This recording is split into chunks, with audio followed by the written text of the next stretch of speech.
Hello, everyone, and thank you for tuning in. Today, we're going to be taking a look back at Chainlink against its valuation against Bitcoin. Now, we have been, waiting very patiently for Chainlink to make a move. As of now, it's not going to. Um, for a lot of you that have bought, up here, perhaps you are really, you know, feeling the pain.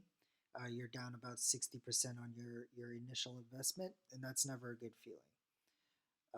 However, I'm fairly confident Chainlink will bail you out for all of those that have bought up here.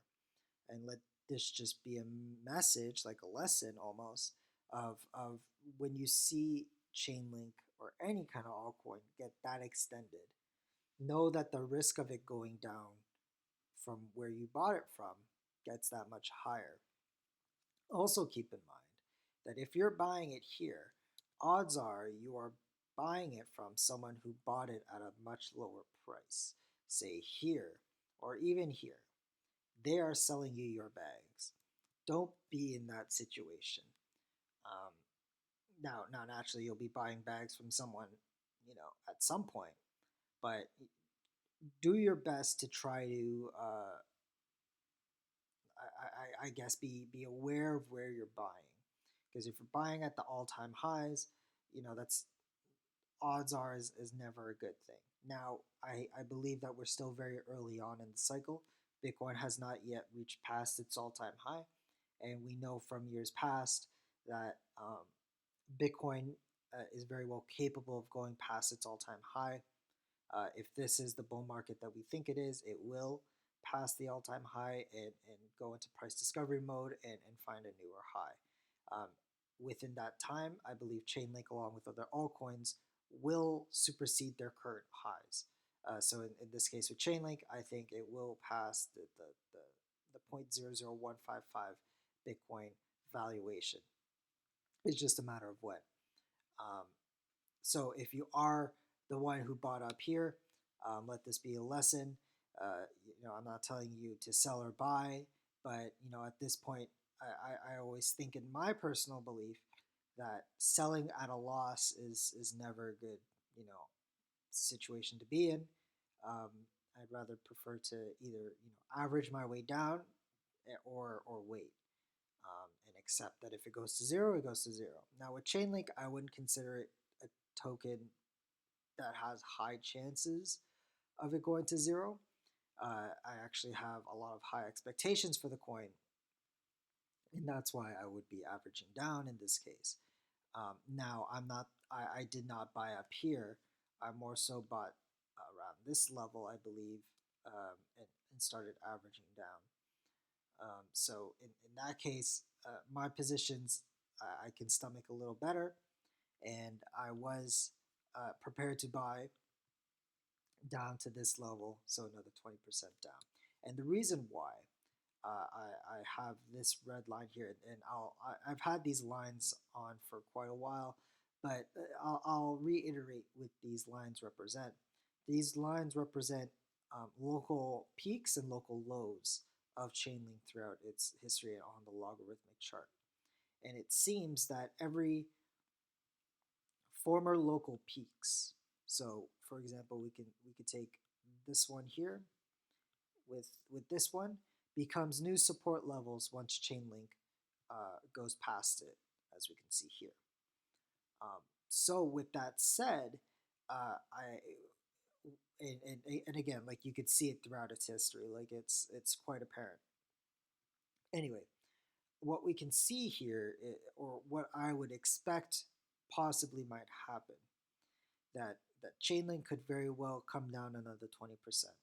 Now that's not something that everyone wants to hear, but it's definitely something I'd rather have or rather be aware of and be prepared for rather than being caught off guard, so to speak. And being caught off guard is the worst feeling. It's those kind of days where you wake up and your portfolio is down like 30%. And that's never a good feeling. So um, at least Now, if I do see Chainlink go down another 20%, I can say, well, um, in this case, it seems like it potentially could be making support at this new level here and might pose a good buying opportunity.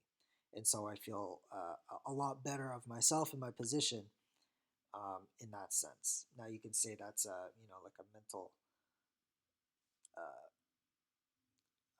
a mental thing, which you could say that, but I would also say it's a calculated risk um, because I would be buying, and as I said, I'd be prepared to buy all the way down 20% more from its current valuations.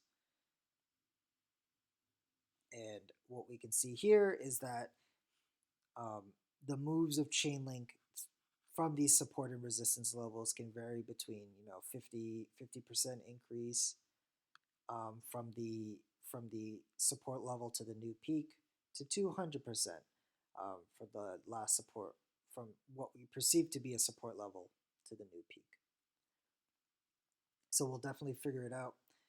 Also to note that Chainlink spends very little time below the 20-week moving average. The only notable exception would be around here, and you can argue that that could be what we're experiencing right now. The only difference is that we weren't in a Bitcoin bull market at this time in June of 2018. So there's a lot of things to consider. I think all in all, Chainlink will rebound. It's only a matter of when, and I have full confidence in the token to perform. Remember, if you did buy up here or you find yourself consistently buying the peaks, I think you need to reevaluate, look at where the price is. You can use the 20 week as a metric of if it's close to the 20 week, that can pose a good buying opportunity. Is Chainlink near prior resistance, and as the token shows, that prior resistance becomes new support. It's not been as clear as with Chainlink, because you can see fairly clearly like that is what's happening here, and I would rely on those until it stops becoming reliable. Um, anyway, that's what I wanted to talk to you guys about today. Uh, you know, be level-headed, cool your mind. I understand there's a lot of people hurting. If you did buy at the top or relatively near, you're down more than 50%, which is never a good thing. But let this be a lesson, and I think in the end, Chainlink will uh, cut you cut you some slack, but it won't last forever like this. So let this be a lesson, and do not make that same mistake again, because if you do, you can end up being the same kind of fool that bought Bitcoin at $20,000 and watched it go all the way down to 3,000. It's never a good thing.